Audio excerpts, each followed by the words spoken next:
Dear brothers and sister, நம்ம இன்னைக்கு guild again mister டிடெக்டிவோட 3வது எபிசோடு தான் பார்க்க போகிறோம். இதுக்கு முன்னாடி உள்ள எபிசோட்லாம் பார்க்கலன்னா பார்த்துட்டு வந்துருங்க. அப்போ தான் கதை புரியும். போன எபிசோடில் பார்த்தீங்கன்னா நம்ம ஹீரோவோட அப்பா வந்து இறந்துருப்பாரு. அங்கே சீன் கட் ஆகி அடுத்த இன்வெஸ்டிகேஷனுக்கு நம்ம ஹீரோக்கு வந்து அப்பாயின்மெண்ட் பண்ணியிருப்பாங்க. இந்த இன்வெஸ்டிகேஷனில் ஒரு கிரிம்சன் தேட்டரில் வந்து ஒரு கொலை நடக்க போகுது. அந்த எபிசோட தான் இந்த எபிசோடில் பார்க்க போகிறோம்.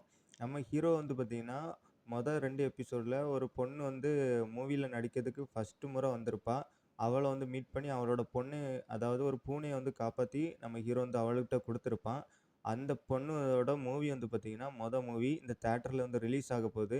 அவள் அந்த மூவியை பார்க்குறதுக்கு நம்ம ஹீரோ வந்து கூட்டிருப்பா, இன்வைட் பண்ணியிருப்பா. அதனால நம்ம ஹீரோ அவனோட அசிஸ்டண்ட்டையும் கூட்டிக்கிட்டு அவனும் பார்த்தீங்கன்னா இந்த கிரிம்சன் தியேட்டருக்கு வந்திருப்பான். வந்தபோது பார்த்தீங்கன்னா, அவனோட கசின் அங்க வந்திருப்பான். "நீ என்னடா இங்க பண்ற?" அப்படின்னு கேட்டா, "என்னையும் தான் இன்வைட் பண்ணியிருக்காங்க. உன்ன மட்டும் இன்வைட் பண்ணல." அப்படின்னு சொல்லிட்டு அவங்களுக்குள்ள வந்து அப்படியே பேச்சுவார்த்தை போயிட்டே இருக்கும். அப்படியே பார்த்தீங்கன்னா, அவனோட கசினான போலீஸும் பார்த்தீங்கன்னா, அங்கேருந்து கிளம்பிருவான். நம்ம ஹீரோ பார்த்தீங்கன்னா, சரி நம்மள வந்து படம் பார்க்க கூப்பிட்டுருக்காங்க. நம்ம போய் படத்த பார்க்க போவோம் அப்படின்னு சொல்லிட்டு நம்ம ஹீரோ வந்து அங்க போனா, நம்ம ஹீரோக்கு பார்த்தீங்கன்னா, டைரக்டர் இருப்பாரு பார்த்தீங்களா, அந்த படத்தோட டைரக்டர் அவரோட சீட்ட வந்து குடுத்துருப்பாங்க. ஏன்னா, இந்த பொண்ணு தான் பார்த்தீங்கன்னா, நம்ம ஹீரோக்கு வந்து ரெக்கமெண்ட் பண்ணியிருப்பாங்க. டைரக்டர் வந்து பார்த்தீங்கன்னா, பின்னாடி இருப்பாரு. நம்ம ஹீரோ வந்து முன்ன டைரக்டரோட சீட்ல இருப்பான். டைரக்டர் மாரியே நம்ம ஹீரோ வந்து ட்ரெஸ்ஸிங்கும் பண்ணியிருப்பான். அப்படியே பார்த்தீங்கன்னா, நம்ம அசிஸ்டன்ட் பார்த்தீங்கன்னா, அதனால பின்னாடி இருப்பான். இந்த பொண்ணு வந்து பார்த்தீங்கன்னா, டைரக்டரோட பக்கத்தில தான் இருக்க மாரி நம்ம ஹீரோவோட பக்கத்தில இருப்பா. ஏன்னா, இப்ப நம்ம ஹீரோ வந்து டைரக்டரோட சீட்ல இருக்கிறான். அப்படியே வந்து இந்த படம் வந்து ஒ போட ஆரம்பிச்சுட்டாங்க. இந்த படம் வந்து பார்த்தீங்கன்னா, இந்த ஹீரோ அ பார்த்துட்டுருக்கும்போது, இந்த ஹீரோவோட படம் பார்த்தீங்கன்னா, ஒரு டிடெக்டிவ் சம்மந்தப்பட்ட படத்த தான் இந்த படத்துலயும் எடுத்திருக்கிறாங்க. இந்த ஹீரோயின் பார்த்தீங்கன்னா, இவளும் பார்த்தீங்கன்னா டிடெக்டிவா இருந்து நெறைய கேஸ் இன்வெஸ்டிகேஷன் பண்றது தான் இந்த படத்த ஃபுல்லாவே மூவ் பண்ணி கொண்டு போய்க்கிட்டு இருப்பாங்க.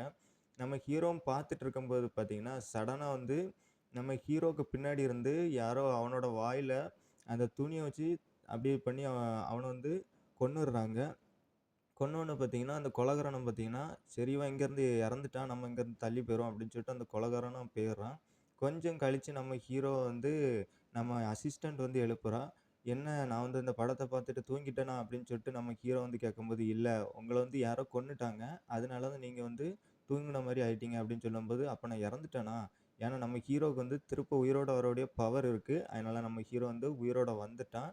அதனால "என்னைய எதுக்கு கொல்றாங்க?" அப்படின்னு சொல்லிட்டு நம்ம ஹீரோ இந்த தியேட்டர்ல யாராவது சந்தேகப்படுற மாரி இருக்காங்களான்னு அப்படியே சுத்தி பார்க்கும்போது பார்த்தீங்கன்னா, அந்த பக்கத்துல பார்த்தீங்கன்னா, ஒருத்தன் சந்தேகப்படுற மாரி இருப்பான். அவன்ட்ட போய் கேட்கும்போது, நம்ம ஹீரோ வந்து ஒரு இன்ஸ்டன்ட் செகண்ட்ல வந்து யாரையோ வந்து நோட்டீஸ் பண்ணியிருப்பான்.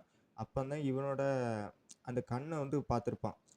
அதனால இவன் தான் வந்து என்ன கொன்னுருப்பானோ அப்படின்னு சொல்லிட்டு, இவன்ட்ட போய் பக்கத்துல போய், "நீ தானே என்ன கொன்ன?" அப்படின்னு வந்து கேட்கும்போது, இவன் வந்து முழிப்பான்.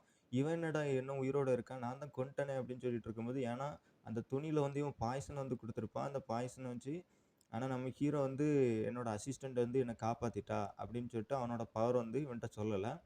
அப்படியே பார்த்தீங்கன்னா, "எதுக்கு நீ என்ன வந்து கொல்ல வந்த?" அப்படின்ட்டு வந்து கேட்டுட்டு இருக்கும்போது, அதுவும் நீ எ நான் வந்து டைரக்டர தான் கொன்னேன் அப்படின்னு சொல்லிட்டு இருக்கும்போது, "டைரக்டர எதுக்கு கொன்ன? நீ தான் டைரக்டரோட சீட்ல இருந்த. நான் நீ டைரக்டர்ன்னு நெனச்சுட்டேன்." அப்படின்னு வந்து இந்த வில்லன் வந்து சொல்றான், இந்த குற்றவாளி. நம்ம ஹீரோவும் அப்பந்தான் ரியலைஸ் பண்றான், நம்ம டைரக்டரோட சீட்ல இருந்தோம். நம்ம ஒரு டைரக்டர் மாரி வேஷம் போட்டிருந்தோம். அதனால தான் இவன் வந்து கொன்னுருக்கான்.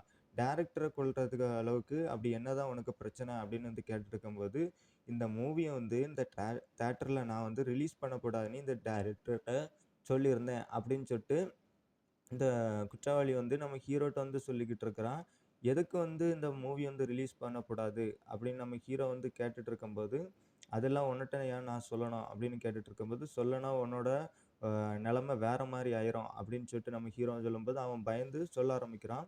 இப்படி என்னோட கேர்ள் ஃபிரெண்டான அவளும் பெரிய ஒரு ஆக்டர் தான். அவ வந்து ரொம்ப ஃபேமஸான ஆக்டர். இந்த படம் எடுக்கும்போது ஒரு கார்னிவல் சீன் வரும். அந்த சீன்ல பார்த்தீங்கன்னா, நாங்க வந்து டேட்டிங் போனது வந்து கேப்சர் ஆயிருக்கும். அந்த சீன வந்து இந்த படத்துல நீ வந்து ரிலீஸ் பண்ணக்கூடாது. அதனால இந்த மூவிய கேன்சல் பண்ணுன்னு சொன்னா, அவன் வந்து இந்த மூவிக்கு அந்த கார்னிவலோட சீன் தான் ப்ளஸ் பாயிண்ட். அத நான் எடுக்க மாட்டேன் அப்படின்னு வந்து அவன் சொல்லிடுறான். அதனால நான் வந்து இவன கொல்ற நிலைமை அளவுக்கு ஆயிருச்சு அப்படின்னு சொல்லிட்டு, நம்ம ஹீரோக்கு வந்து இவன் எக்ஸ்ப்ளைன் பண்றான். என்னதான் நடந்ததுன்னு சொல்லிட்டு. அப்படின்னு பார்த்தீங்கன்னா, நம்ம ஹீரோ வந்து ஒண்ணு சொல்றான். "அது ஒரு பெரிய பிரச்சனையே இல்லடா. நான் உனக்காண்டி வேணா ஒரு உதவி செய்றேன். நீ வந்து இந்த கொலை பண்றது, இந்த இதெல்லாம் வந்து கைவிடு. ஏன்னா என்னோட தெரிஞ்சவங்க தான் இந்த படத்த வந்து ரிலீஸ் பண்றாங்க. என்னோட ஃப்ரெண்டு தான் பார்த்தீங்கன்னா, இந்த படத்துல நடிச்சிருக்கா. அவள்ட்ட சொன்னேன்னா, உன் கேர்ள் ஃப்ரெண்டு அந்த சீன்ல கெஸ்ட்டா தான் வந்திருக்காங்க அப்படின்னு சொல்லிட்டு நம்ம இன்ஃபார்ம் பண்ணிறலாம் அப்படின்னு சொன்னா, இது எனக்கு புரியாம போச்சு. அப்படி நடந்தா கூட எனக்கு ஓகே தான் அப்படின்னு சொல்லிட்டு இருக்கும்போது, அந்த வில்லனும் பார்த்தீங்கன்னா, நான் இனிமே இப்படி பண்ண மாட்டேன். இங்கேருந்து போயிருவேன் அப்படின்னு சொல்லிட்டு, அவன் அங்கேருந்து போயிடுறான். நம்ம ஹீரோ வந்து நம்ம அசிஸ்டன்ட்ட சொல்றான், "பாத்தியா, இப்படி ஒரு சின்ன சீனுக்காண்டிலாம் இப்படி பெரிய கொலை ஆவதுக்கு மனுஷங்கள வந்து மாறிட்டு இருக்கு இந்த உலகம். கிரிமினல நம்ம வந்து பக்காவா ஹேண்டில் பண்ணலாம். இப்படி தான் நடக்கும்." அப்படின்னு சொல்லிட்டு நம்ம ஹீரோ வந்து சொல்லுறான். அப்படியே இந்த கேஸையும் பார்த்தீங்கன்னா, நம்ம ஹீரோ வந்து சால்வ் பண்றான். ஒரு சிம்பிளான கேஸ் தான் இது. இப்படி இந்த எபிசோட வந்து முடிக்கிறாங்க. இந்த எபிசோடு என்னதான் நார்மலா இருந்தாலும், அடுத்தடுத்த வரக்கூடிய எபிசோடெல்லாம் ரொம்பவே நல்லாருக்கும். அதனால கன்டினியூவா வந்து எபிசோட பார்த்துக்கிட்டே வாங்க. இன்னும் நெறைய எபிசோடு இருக்கு. இத மாரி எபிசோட் நான் பேசிக்கிட்டே இருப்பேன். நீங்களும் வந்து கேட்டுக்கிட்டே இருக்கலாம். அதனால இந்த வீடியோ உங்களுக்கு புடிச்சிருந்ததுன்னா, பக்கத்துல இருக்க ரெட் கலர் சப்ஸ்கிரைப் பட்டன கிளிக் பண்ணிடுங்க. அப்புறம் பக்கத்துல இருக்க பெல் ஐக்கனையும் கிளிக் பண்ணிடுங்க. அப்பதான் நான் போடுற வீடியோ உங்களுக்கு டெய்லியும் நோட்டிஃபிகேஷன் வழியா வந்துகிட்டே இருக்கும். அடுத்த ஒரு வீடியோல உங்கள வந்து நான் சந்திக்கிறேன். உங்களிருந்து விடைபெறுவது உங்கள் நண்பன் பிளாட்டினம் ரிவ்யூ. பாய் பாய் நண்பா.